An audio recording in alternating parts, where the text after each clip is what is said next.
Hey guys, it's Stephen here, back with another video, and it's a little video on a transfer update today. It looks like there is no update essentially. Now, me and many other people, many reputable journalists, including, what's his face? Is it Fabrizio Romano? I always forget his name, how to say it. The big, Romano, the big Italian dude, Italian journalist, said that Bruno Fernandes is about to be a Manchester City player. Apparently he isn't. It looks like we all got absolute hoodwinked by that load of nonsense, because it looks like Manchester City briefed a shitload of journalists at the exact same time today, because around like midday-ish, Simon Stone, Jonathan Smith, Martin Blackburn, Sam Lee, Simon Bakowski, everyone, basically. Obviously, the local press pack all got briefed the exact same thing. It's clearly come from Manchester City Football Club. And according to these sources, we've never been interested in him. We've never had any contact. And we are not in for Bruno Fernandes this summer. Bit odd, isn't it? Given the fact that all people were saying very, very certain things recently. I suspect something's gone on here at some point. Some kind of truth has been twisted somewhere by someone. And we'll probably never really know what happened. But it looks like we're not in for him. City have been really, really clear about that, it seems. I mean, it's not officially come from City, but, when all the journalists start tweeting exactly the same, it's obviously some kind of unofficial briefing, and then it just kind of gets out into the press.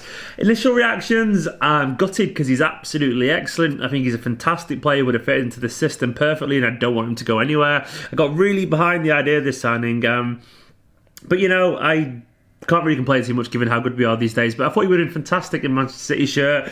I think in general it could also mean that maybe Gundogan's going to sign a new contract. I think obviously any interest in these players, even if we're not interested in them, is based on the idea of who might go, who might stay. And I think if Gundogan does stay, we might decide we don't need another attacking midfielder at this point. Fernandes might go somewhere else, he might go United, he might go to another team, blah, blah, blah, blah, etc.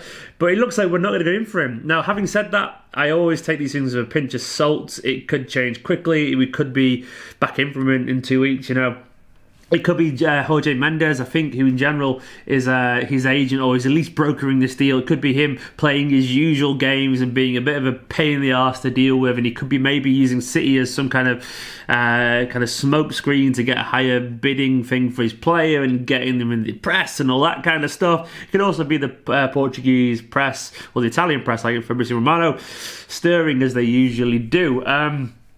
The warning signs were there via Duncan Castles, everyone's favourite bald-headed weirdo. But in general, he's obviously one of Mendes' toys, and he feeds Duncan Castles a lot of information because essentially he's in his pocket, really. Duncan Castles did say City weren't in for him, weirdly, so I guess he was right on this point. He did, however, say, Duncan Castles, that we are in for Felix, so we do want him. So maybe he's been saying that for a while. Maybe he's actually right on this front. Maybe we will go for Joao Felix. In terms of the Felix stuff, once again, he's generational. I would love him. I mean, apparently it's only going to happen if we get rid of a forward of some kind or a winger of some kind. It could be Gabriel Jesus or someone like that. And I can't really see that happening for whatever reason. I just can't see it happening. Sometimes you don't get a feeling about a transfer. I may be wrong there, but we don't seem the kind of team to spend like 80, 90, 100 million on a player, which I'm sure it probably will take to get him.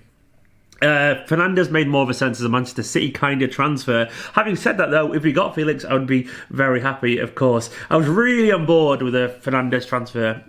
Incredible hype around him, great numbers, great stats, all that kind of stuff. But it's not going to happen, seemingly, though it could happen. You just genuinely never know, do you? So yeah, I thought I'd offer some opinions on that. Take it all with a pinch of salt. I'm looking to see if I can see anything else about it. I can't see anything, but just essentially, it could happen, it might not, but I thought I'd offer a little bit of an update there. So I expect this saga and all these Portuguese transfer sagas to kind of roll on a bit. I don't really know who we're after that much, really. We're not after Fernandes, maybe we're after Felix. Who are we after in midfield? Who are we after in terms of a holding midfielder? Because we need a holding midfielder, guaranteed. Are we after one of the Atletico Madrid boys in terms of Sal, Partey, or Rodri, or whatever? Are we after a centre-back in someone like De Ligt or Maguire? Are we after a left-back in someone like Chilwell? I guess time will tell. Maybe, just maybe, City don't want to push too far forward. We're chasing someone at this moment, given the fact that obviously we've got the league coming up on Sunday. We could win the league on Sunday, and we've got the FA Cup to hopefully, fingers crossed, touch wood, seal a domestic treble. It's going to be a very interesting few days, but I thought I'd offer a very quick opinion and take on that story there about Joao Felix and Bruno Fernandes. I hope he does come to see Fernandes, I really, but who knows? At the moment, it's a no-go. We're back to where we were, essentially, I guess. Anyway, guys, some very quick thoughts for you there. Thank you to all these people scrolling down the side. These are my patrons who keep this channel going. Absolute heroes, guys. Thank you very much for all your support. If you want to get involved, patreon.com/Esteemed Kompany. If not, just carry on supporting this channel, watching these videos, liking these videos, getting in the comments below. And if you're new to this channel, make sure you hit that subscribe button. Bye-bye.